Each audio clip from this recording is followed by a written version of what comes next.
किसान साथियों, धान की रोपाई, धान की खेती ज़्यादातर किसान भाई पौध तैयार करके उखाड़ करके मेन खेत में किसान साथियों रोपाई करके करते हैं। खेत में पानी भर करके पैडी हैरों से हल चलाते हैं किसान साथियों, ताकि पानी कम से कम नीचे लीच करे, नुकसान कम हो, खड़ा रहे और उसके बाद किसान साथियों अच्छे रिजल्ट मिले ताकि खेत प्लेन रहे।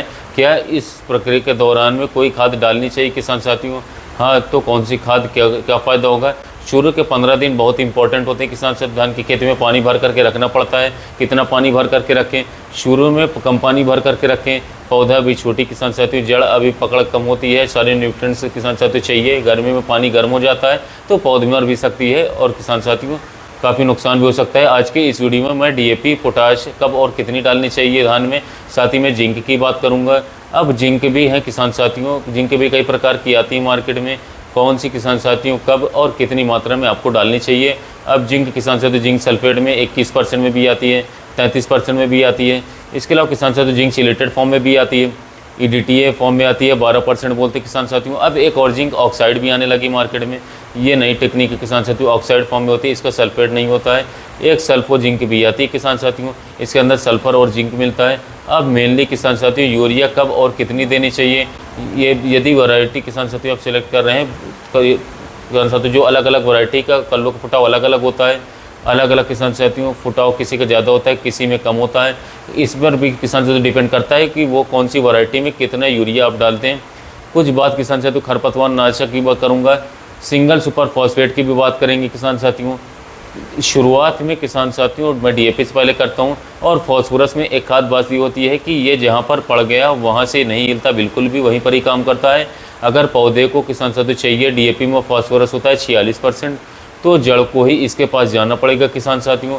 पौधे के ढांचे जो है मजबूती के लिए, पैदावार के लिए फॉस्फोरस बहुत ही ज़रूरी खाद होता है किसान साथियों, फर्टिलाइज़र होता है। जड़ें तो ज़मीन के अंदर होती हैं, तो हमें पूरा फ़ायदा लेने के लिए मतलब डीएपी को जड़ों के पास डालना चाहिए, तभी अच्छा रिजल्ट मिलेगा। पैडी हैरों से 1 या 2 हल चलाने के बाद डाल देना चाहिए, सुहागा लगाने से पहले डीएपी डाल देना चाहिए। ठीक है किसान साथियों, अगर रोपाई के 3 से 7 दिन के अंदर भी डाल सकते हैं, लेकिन पूरा फ़ायदा बिल्कुल भी नहीं मिल पाता है, क्योंकि धान की जड़ें थोड़ी सी निचली होती हैं, बाद में भी अवेलेबल होता है। पोटाश भी इसी प्रकार से आपको डालना है। पोटाश पानी में घुल करके किसान साथियों 1 सेंटीमीटर तक मूव कर लेता है, मतलब 1 सेंटीमीटर दूर तक जा सकता है। तो बाद में 3-4 दिन बाद भी किसान साथियों आप पोटाश डाल सकते हैं। तो अब इसमें क्या होता है, कुछ किसान भाई ने खरपतवार नाशक दवा को या रिफिट को या फिर ब्यूटाक्लोर को, पोटाश किसान साथियों म्यूरेट ऑफ पोटाश होता है, आधा बैग का रिकमेंडेशन है धान में किसान साथियों, उसमें भी मिला करके खेत में डाल देते हैं। कई लोग ऐसे डालते हैं किसान साथियों आधुनिक खेती में। तो अब मैं बात कर रहा हूँ किसान साथियों खरपतवार नाशक दवा की। अब मेनली किसान साथियों बात करें, ब्यूटाक्लोर है और पेटिलाक्रोल है। आजकल ईडब्ल्यू में भी आने लगा काफ़ी अच्छा रिजल्ट, ब्यूटाक्लोर 50 इसी में भी आती है। एक वाटर बेस्ड फॉस्मिक्स 50 ईडब्ल्यू में भी आती है किसान साथियों, और पेटिलाक्लोर है ना जो किसान साथियों रिफिट किसान साथियों आती है। एक वाटर बेस आती है रिफिट प्लस नाम से ईडब्ल्यू फॉर्म में आने लगी है, ये 37 ईडब्ल्यू होती, काफ़ी अच्छा रिजल्ट इस समय पर इसका आ रहा है किसान साथियों। आपको दवाई तो खेत तैयार करने के 3 दिन के अंदर अंदर आपको डाल देनी किसान साथियों।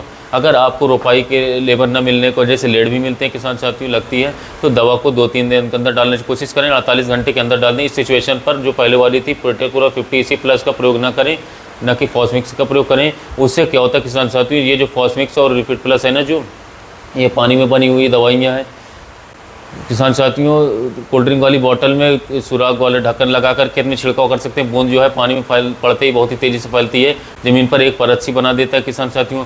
खरपतवार शुरू में नाजुक होते हैं, सुई के नोक जितने होते हैं, इस परत को तोड़ नहीं पाते हैं और उग नहीं पाते हैं किसान साथियों। लेकिन अगर हमने इस प्लस का और ये फॉस्मिक्स का प्रयोग कर दिया है और हमारी धान को लगनी है लेट, लेबर मिल ही नहीं रहे बिल्कुल भी, तो जब लेबर खेत के अंदर घुसेंगी किसान साथियों तो ये प्रॉब्लम आ सकती है कि भाई वहाँ पर जो है खरपतवार हमारे उग सकते हैं और परत रूटक से जिससे हमारी खेती में बहुत ही दिक्कत आ सकती है। अब एक बात और करनी है आपसे यूरिया और जिंक के बारे में। जितना मर्जी फुटाव ले लो, लेकिन सही समय पर सही डोज पर किसान साथियों, ठीक है। यूरिया हम ज़्यादा डालते हैं, जिंक कम डालते हैं। सही डोज बताता हूँ आपको। जिंक में कई प्रकार के आते हैं किसान साथियों। जिंक सल्फेट 21% पहले आता था किसान साथियों, 10 किलो की डोज होती है इसकी। ये हेप्टाइड्रेट होता है, ये 8 भाग इसके अंदर पानी होता है, गर्मी में पिघल करके पानी छोड़ता है और किसान साथियों गोदाम में काफ़ी ख़राब हो जाते हैं, तो दुकानदार भाई बेचने से बचते हैं। दूसरा जिंक सल्फेट 33% वाला, इसके किसान साथियों सारी कंपनी लगभग 4 किलो की थैली बनाती है, क्योंकि डोज इसकी जो है किसान साथियों 1 एकड़ की 4 किलोग्राम ज़्यादातर कोशिश करते हैं कि वो रहती है। 6.5 से 7 किलोग्राम प्रति एकड़ डालेंगे तो और अच्छा रिजल्ट मिलेगा 1 एकड़ खेत में किसान साथियों। ये मोनोहाइड्रेट होता है, इसके अंदर एक हिस्सा पानी होता है किसान साथियों। पिछले साल ये 90 रुपये किलो था, 100 रुपये किलो तक भी गया था, रेट बढ़ रहे हैं हर चीज़ का। अभी किसान साथियों 105 110 रुपये तक अच्छी कंपनी के जा चुके हैं।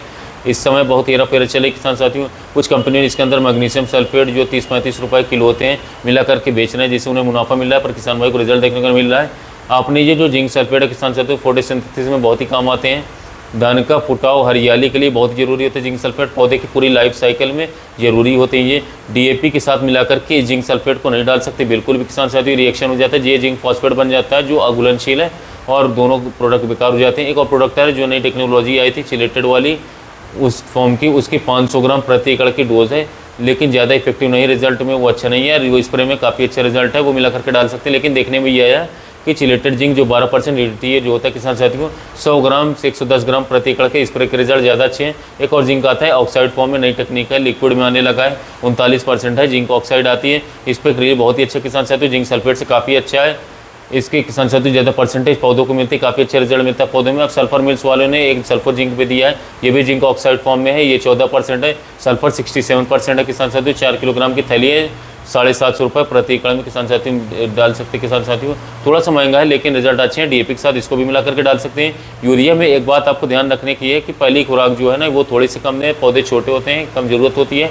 कम समय वाली वैरायटी जैसे कि 1509 हो गई, 1692 हो गई, 6741 हो गई, सारी यूरिया 3 बैग 32 से 35 दिन के अंदर डाल दो।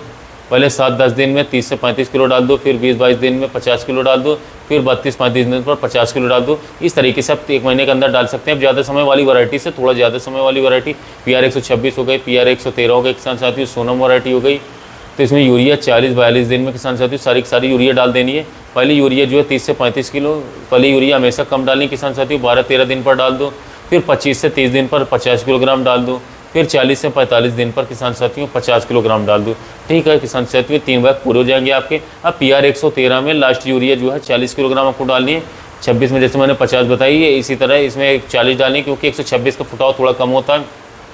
अब मैं आता हूँ लंबे समय वाली वैरायटी में, जैसे कि PR 114 हो गया, 129 हो गई, 128 हो गई, 130 नई वैरायटी है, ये 131 आई। पहली यूरिया 30-35 किलोग्राम 15 से 17 दिन पर आपको डालना होगा। दूसरी यूरिया 50 किलोग्राम 30-32 दिन पर आप डाल दो। तीसरी यूरिया किसान साथियों 45 दिन पर आपको जो है आपने 45 या 50 दिन पर किसान साथियों 40 किलोग्राम में डाल दो।